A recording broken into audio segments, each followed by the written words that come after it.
এই এই এই, এখানে পড়ে পড়ে মরার মতো ঘুমাচ্ছ কেন? হ্যাঁ, কাজকর্মে যাওয়া লাগবে না নাকি? আজ 2 দিন ধরে কাজে যাচ্ছ না, সংসার কি করে চলবে শুনি? বউ, এই সকাল সকাল কানের মাথা কাস না তো, আমাকে একটু ঘুমাতে দে। আমার শরীরটা একদমই ভালো না। আমার পেটের মধ্যে কেমন যেন গুড়গুড় করছে, মাথা বনবন করছে, কানের মধ্যে শাঁসা করছে। ও মা, বলে কি গো? আর কোনো রোগ হয়নি তো তোমার? শুধু এই কয়টা রোগ হয়েছে নাকি তোমার? এই অল্প রোগ তো এক্ষুনি সেরে যাবে, একটু বেশি রোগের কথা বলো গো। না, তোকে নিয়ে আমি আর পারি না। বললাম সকাল সকাল ঝগড়া করবার কোনো ইচ্ছে নেই তোর সাথে আমার। যা তো বউ, যেখানে যাচ্ছিলি সেখানে যা, আমাকে একটু ঘুমাতে দে। বলছি তোকে যে বললাম আমার শরীর খারাপ, বিশ্বাস করছিস না তো? না না না, আমি কি করে বিশ্বাস করব? এইটাই তো তোমার রোজকার নাটক। তুমি তো কাজের ভয়ে রোজ একটা না একটা বাহানা বানাও। আজ এইটা তো কাল নতুন একটা বাহানা। কি অশান্তি, কি অশান্তি! আমি কি করে বোঝাবো তোমাকে যে সত্যি আমার শরীরটা ভালো নেই? যা ভালো লাগে করো তুমি, আমি এই চললুম। যাক বাবা, আপদ বিদে হয়েছে। সারাক্ষণ শুধু কাজ আর কাজ। এখন আমি শান্তি করে ঘুমাই।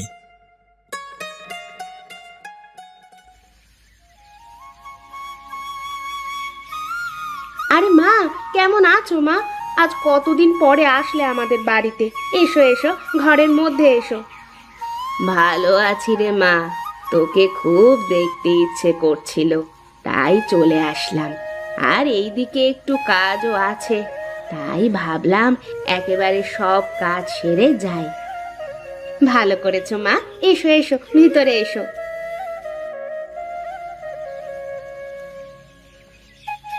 কিরে মালতী, আজ তুই রেগে আছিস কেন রে? কি হয়েছে তোর? আর সে কথা বলো না মা, তোমার জামাইটা যা হয়েছে না, সারাদিন কাজকর্ম কিচ্ছু করবে না, শুধু পড়ে পড়ে ঘুমাবে আর সব জ্বালা আমাকে পোহাতে হবে। আমার জীবনটা একেবারে নরক হয়ে গেল। আরে কিছু বেটা মানুষ এমন একটু ভবঘুরে স্বভাবের হয়। একটা বাচ্চা কাচ্চা হলে কাঁধে দায়িত্ব পড়লে দেখবি সব ঠিক হয়ে গেছে। না, এ মানুষ ঠিক হবার মানুষ নয় গো মা। আমি কত বোঝাই, ও আমার একটা কথা এক কান দিয়ে ঢুকিয়ে আরেক কান দিয়ে বের করে দেয়।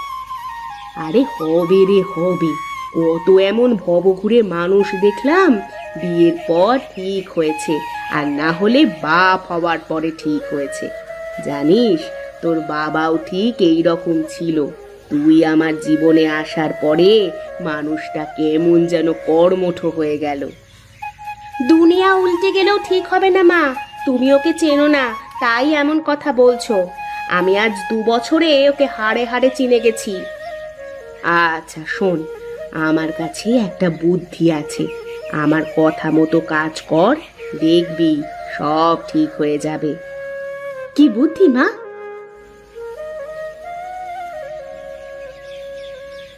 আমার কথা মতো কাজ করে দেখ মা, সব ঠিক হয়ে যাবে।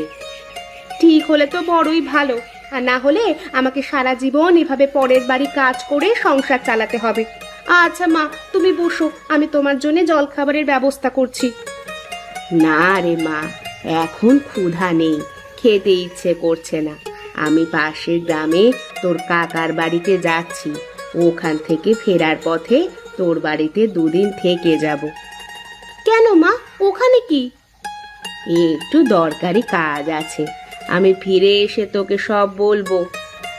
আচ্ছা মা, এসো তাহলে, সাবধানে যেও কিন্তু।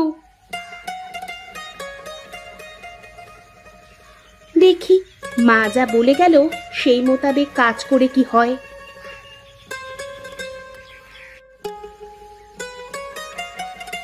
আহা, কি গন্ধ, কি গন্ধ! এত ভালো গন্ধ আসছে চিংড়ি মাছের। তা কোথায় পেয়েছো গো চিংড়ি মাছ গিন্নি? আমি তো চিংড়ি মাছ কিনিনি বহুদিন। তা কিনবে কি করে বলো? তুমি যা কিপটে, তাতে কি চিংড়ি মাছ কেনার কলিজা তোমার আছে? চিংড়ি মাছের যা দাম! এই এই এই সকাল সকাল তুমি আবার আমার ইজ্জতের বস্ত্র হরণ করে দিলে গিন্নি। এটা কিন্তু একেবারেই ভালো করলে না তুমি। বেশি আজে বাজে বকবে না কিন্তু সকালবেলা, এই আমি বলে দিলুম। না হলে কিন্তু এর থেকেও বেশি কিছু হবে। চুপচাপ গিয়ে হাতে মুখে পানি দিয়ে বসো, আমি চিংড়ির ভর্তাটা করে এনে খেতে দিচ্ছি। না, এইভাবে কি বেঁচে থাকা যায়? শেষে কিনা নিজের গিন্নির কাছে দাম পেলাম না, সকাল করে আমাকে এই রকম ভাবে খিস্তি মেরে দিল।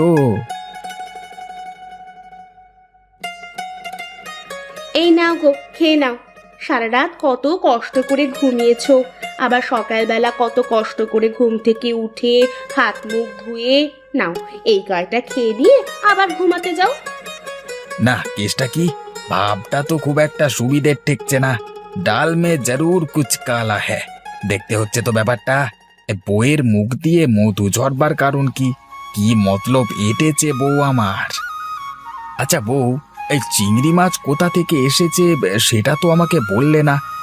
কোথায় পেয়েছো চিংড়ি মাছ না বললে যে এই চিংড়ি মাছ আমার গলা দিয়ে নামবে না, আমার গলায় গিয়ে আটকে যাবে।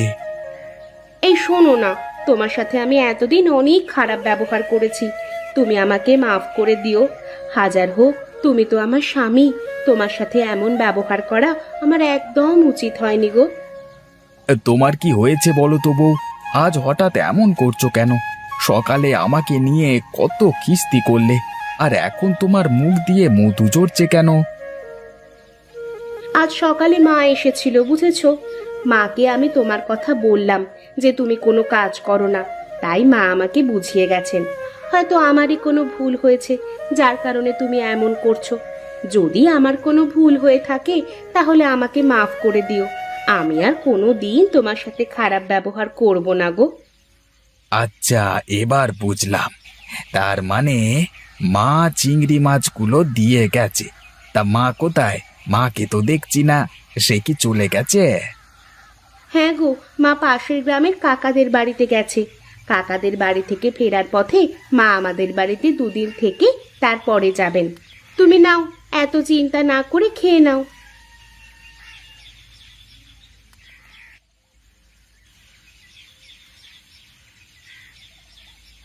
ও হ্যাঁ হ্যাঁ, তৃপ্তি করে খেয়েছি আজকে। একেবারে সেই খাওয়া হয়েছে। এই ভর পেটে খাওয়া দাওয়ার পর একটা ঘুম না দিলে কাজ করা মুশকিল। আমি একটু শুতে গেলাম বউ, হ্যাঁ, আমাকে ডেকে দিও। না না, আমি তোমাকে ডেকে তোমার ঘুম ভাঙাতে যাব না। তোমার যখন ইচ্ছা তখন উঠবে। আমি বাড়ির কাজে গেলাম, আমার অনেক কাজ পড়ে আছে। বাড়িতে উঠোন ঝাড়ু দেওয়া, থালা বাসন মাজা, কাপড় পরিষ্কার করা। আচ্ছা আচ্ছা, যাও যাও, তুমি কাজে যাও, আমি একটু ঘুমটা দিই। আহ।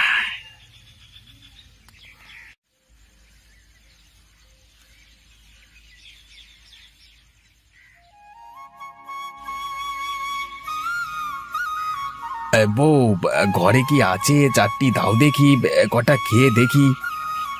এই নাও, বসো, বসে পেট পুড়ে খেয়ে নাও। আজকেও আমি তোমার জন্যে চিংড়ি ভর্তা করেছি।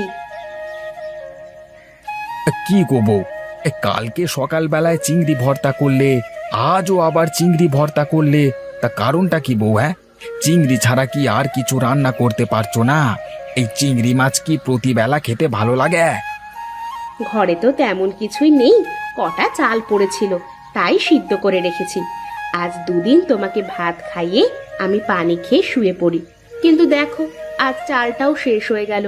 সব জায়গায় কাজ খুঁজেছি, কিন্তু কোথাও কাজ পেলাম না, তাই তো বাধ্য হয়ে চিংড়ি ভর্তা করেছি। এরপর থেকে সব ওয়াক্তেই এই চিংড়ি খেতে হবে। ও আচ্ছা আচ্ছা, দাও দাও, কটা চিংড়ি ভর্তা দিয়েই খেতে দাও দেখি। এই নাও।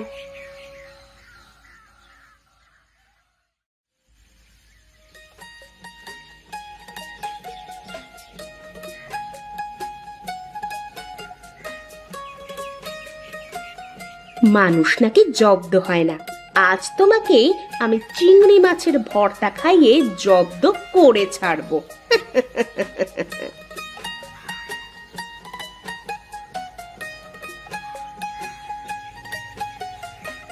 এসেছো তুমি মা? এসো এসো, বসো এখানে। তা মা, বল তোর কি খবর? কি ভাব বুঝলি? জামাইয়ের কোনো পরিবর্তন বুঝতে পারছিস নাকি? হ্যাঁ গো মা, তোমার জামাইয়ের গায়ে জ্বালা ধরে যাচ্ছে। 2 দিন চিংড়ি খেয়েই উসবি শুরু হয়ে গেছে। আজ থেকে তো ডোজ আবার বাড়াবো। আজ আমি চিংড়ি শুটকি তোমার জামাইয়ের বালিশের মধ্যে রেখে দিয়েছি। সারা রাত ওই চিংড়ির গন্ধ শুঁকবে। আর আজকে থেকে 3 বেলা চিংড়ি খাওয়াবো তোমার জামাইকে। দেখি এবার তোমার জামাই কি করে। আরে জামাই আর এই চিংড়ির চাপ নিতে পারবে না। মানুষ রোজ রোজ একই জিনিসে বিরক্ত হয়ে পড়ে। হ্যাঁ মা, তাই তো দেখছি। আচ্ছা মা, তুমি ঘরে যাও। ওগো শুনছো, মা এসেছে। ঘরে তো তেমন কিছু নেই, আমাদের দেশি মোড়কটা কেটে রান্না করি।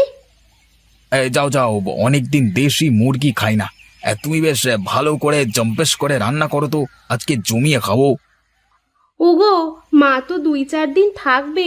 মোড়কটা রান্না করে একদিনে খেয়ে ফেললে পরে কি খাওয়াবো বলো তো? একটা কাজ করি, মুরগিটা রান্না করে রাখি। আর প্রতিদিন মাকে খাওয়ানো যাবে, আর আমরা না হয় চিংড়ি দিয়ে কাজ চালিয়ে নেব। আমি চলি গো, তুমি ওঠো, আমি খাবার দিচ্ছি তোমাকে।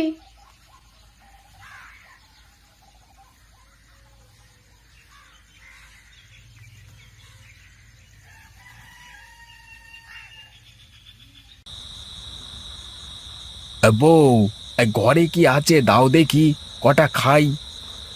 এই নাও। কি গো বউ, শুধু এত চিংড়ি দেখছি যে, মুরগির মাংসটা কোথায়?